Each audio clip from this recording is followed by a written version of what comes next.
Welcome back to the Central Time Podcast. I'm your host, the Podfather, Michael Tatton. I'm joined with McCoy Heisler, Nathan Kajak, and Bennett Turman.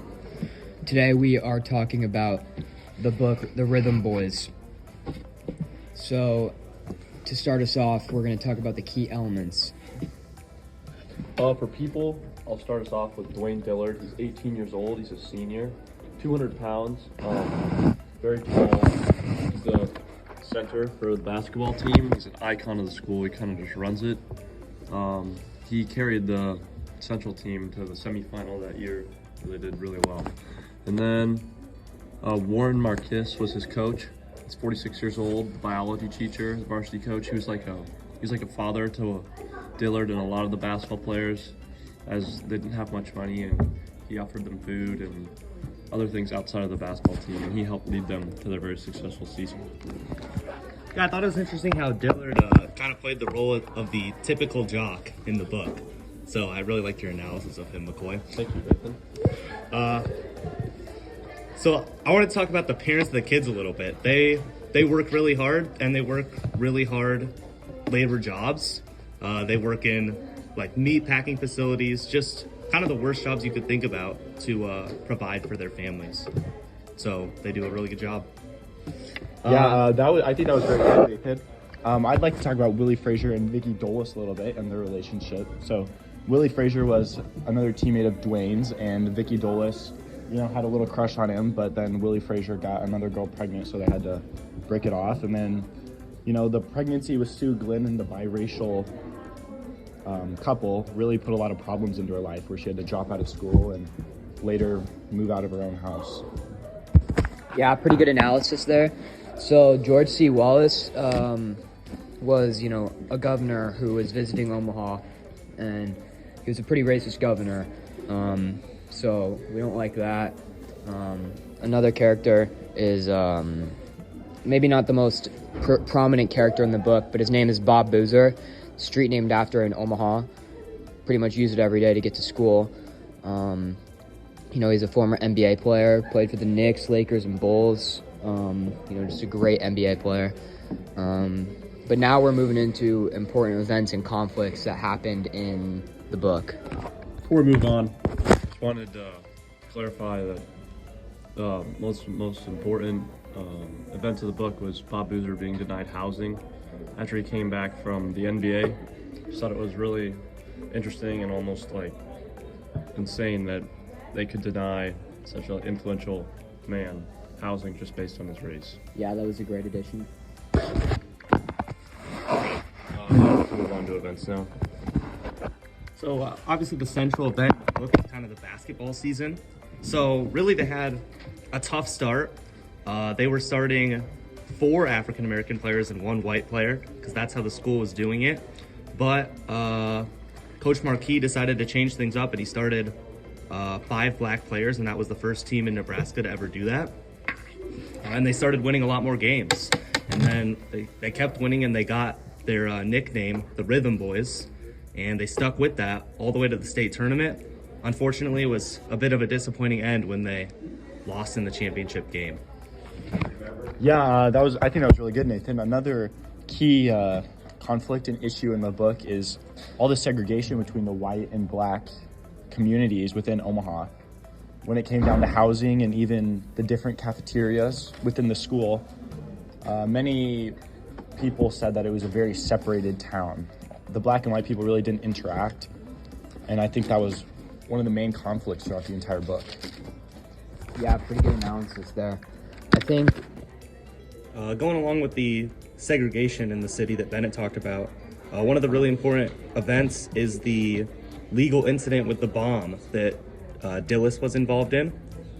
So him and the other guys in the car were accused of having Molotov cocktails in their possession, but there was not very strong evidence at all, and it almost appears though the police actually planted that evidence just because they were African Americans living in their district. So that was obviously a really racist incident and something that the city of Omaha shouldn't be proud of. Yeah, that was a really good analysis, Nathan. Now moving on to the setting of the Rhythm Boys book. The book mainly took place in Omaha Central High School, Lincoln, Nebraska, Omaha, Nebraska, and Bagel. But now we're going to talk about historical events that connect today. So there's quite a few events that the book relates to. One key event that it relates to would be the Little Rock Nine, which is the first integration of black kids into a school. This event was really bad, and many black people got hurt. It even involved the National Guard coming to the school. Another event that this could relate to is Bloody Sunday in Selma, where many rioters and activists were hurt by the police, and it involved a lot of police brutality. Then this book could even relate to important civil rights activists such as MLK and Rosa Parks, who stood up for a lot of the problems that we see in this book. All right, and I'm going to move on to a discussion of some current events that relate to the book. Within the Omaha metro areas today, race and ethnicities are still divided into the neighborhoods and suburbs. North Omaha is left without a business district currently, and there's still redlining going on in North Omaha, leaving the community there not to be able to recycle the economics back into their own community, and they have to go outside of North Omaha to the other areas of the metro to get the services they need. BLM is current right now after the George Floyd murder, and that's a black protest like what happened in the book with the riots. And then police brutality, just like the police beat the boys in the book and made up stuff about their crimes, that's still happening today. Police are biased, and it's still a pretty current issue.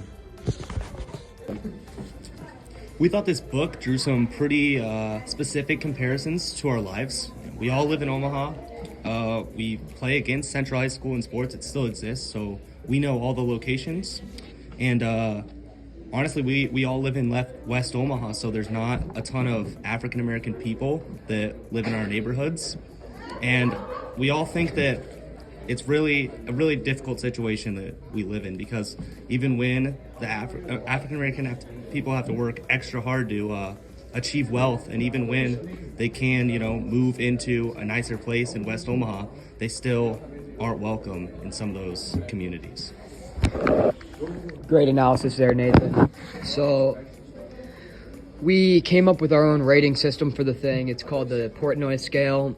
Pretty much everyone's going to go around the table rating it 1 to 10 on a scale, kind of judging how they would recommend the book, how they liked it, and what they kind of thought of the structure of the book, kind of all wrapped into one, rating. So I'll start off.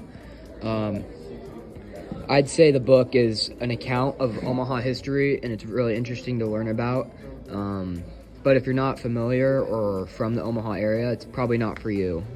But if you are, it's a pretty good read. So that being said, on the Portnoy scale, I'd probably judge the book like a 5.9.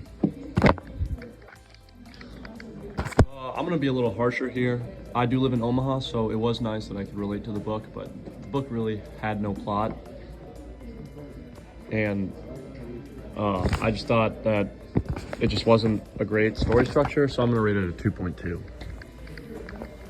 Yeah, I also didn't think the structure was great. It bounced around a lot. And honestly, I know it's a nonfiction book, but it didn't have the storybook ending because the team did lose at the end of the game.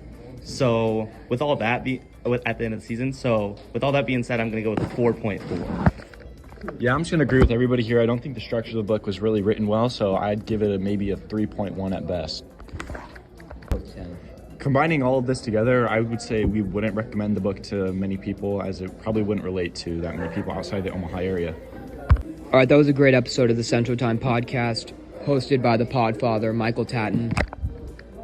This has been McCoy, Nathan? And Bennett. And we are out. Peace.